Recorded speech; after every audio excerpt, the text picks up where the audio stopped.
Hello guys, magandang umaga and happy Sunday sa atin lahat and happy Mother's Day sa ating mga dakilang nanay dyan. Ayan guys, magluluto tayo guys ng char siu. Yan ang char siu guys, spring onion, garlic onion at saka dalawang itlog. At syempre yung ating kanin guys, naka-ready na. So ngayon, ano natin guys, gawa tayo ng video para kahit paano makakaroon naman tayo ng content. So, ganito lang guys. Iuna natin yung ating apoy. Ayan. Huwag ka muna matumba kasi magluluto mo na. Ayun. Hindi na sinasabi ko ba. Ayan. Ayan. Okay na yan. Ayan. Nakauna guys yung ating apoy. At tayo mag-uumpisa na magluluto ng ating fried rice. So, i-scramble na natin guys yung ating itlog. Ayan. Scramble na natin yung ating itlog. Maraming paraan guys kung paano kayo magluluto ng fried rice. Pero para sa akin guys, ang ginagawa ko talaga, gusto ko unahin ko muna yung itlog. Kasi gusto ko, ano siya guys, brown bago ko isalang yung aking kanin. At syempre, alam niyo naman, hindi lahat ng bagay pare-pareho tayong mga technique. May mga kanya-kanya tayong paraan, diskarte. So, sa akin naman, ang aking simpleng fried rice with char siu. Baboy yan guys, char siu. Sa mga nandito sa Singapore, alam nila yung anong ibig sabihin ng char siu pork. Masarap yan. Pero, pag pipiliin ko guys, char siu o roasted, mas gusto ko yung roasted pork. Mahilig ako sa roasted kaysa sa char siu. Yan, dito na guys. Ilalagay na natin yung ating oil kasi mainit na yung ating kawali. Yan. Yan.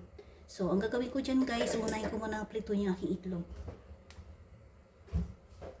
Pagkatapos ng itlog, garlic onion, at syempre, yung pang tatlo yung ating, ano na guys, yung ating char siu. Yan. Ito yung char siu guys. Yan. Masarap yan. Sa mga nandito sa Singapore, alam nila yung ano ibig sabihin ng char siu. So, yun na guys. Mainit na yung ating kawali. Mabilis na yan kasi mano natin yung apoy. Yan.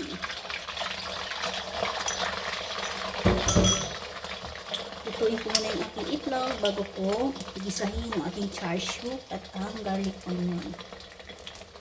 Ang awit na ito.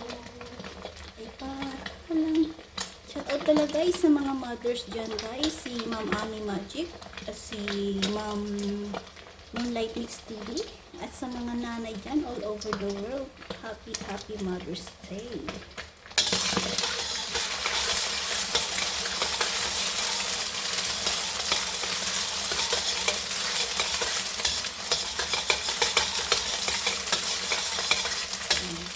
Ibabarang ko muna konti kasi gusto ko brown siya.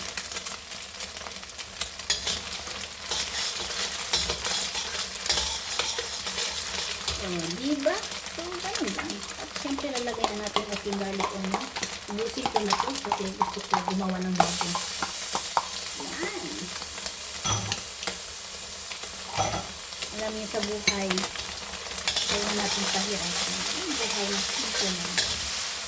Nakakaraos tayo ng pang-araw-araw.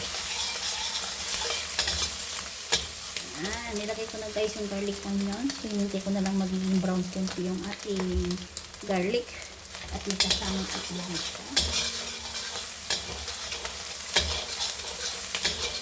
Maraming salamat sa mga patuloy sumusuporta sa akin dito sa YT, lalo na yung aking mga team 24, team 7 blessing, at dito din sa YT, mga team senyora, artikulo 1, mamumuno ni Ma'am Ma'am Ami Magic, at sa mga team darling din sa pamumuno ni Ma'am Moonlight Mix TV.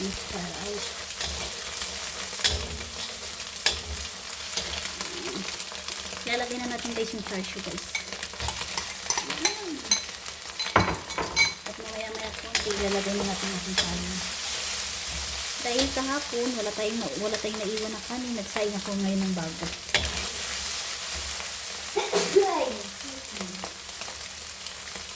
Nagsaing ako guys ng kanin guys. Di ba guys? Ganito lang yung char-siu.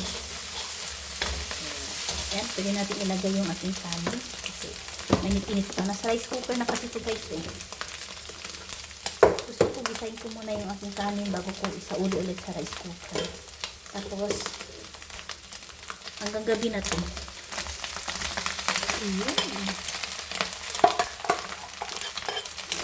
Dito, ganun lang ang buhay guys. Simple lang.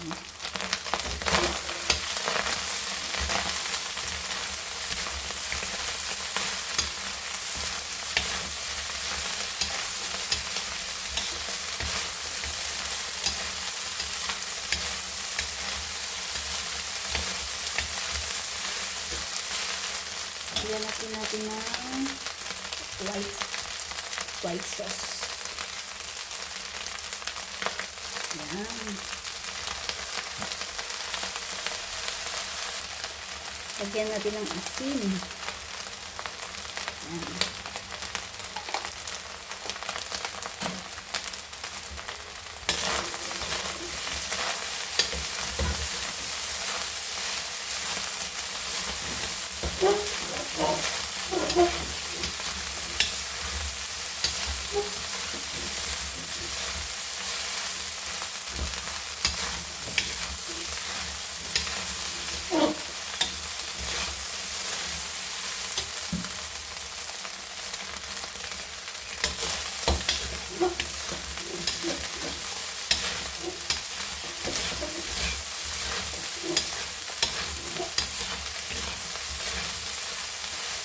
Gusto lagyan ng kunting dark sauce guys. Yun ay makulay-kulay sa kunti.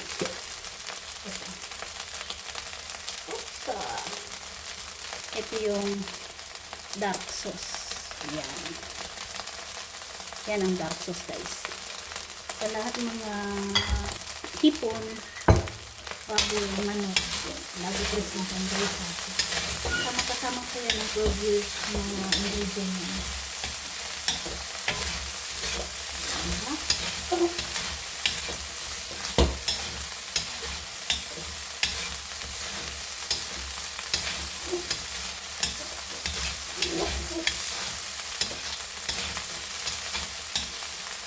So, ganito lang guys. Simple lang.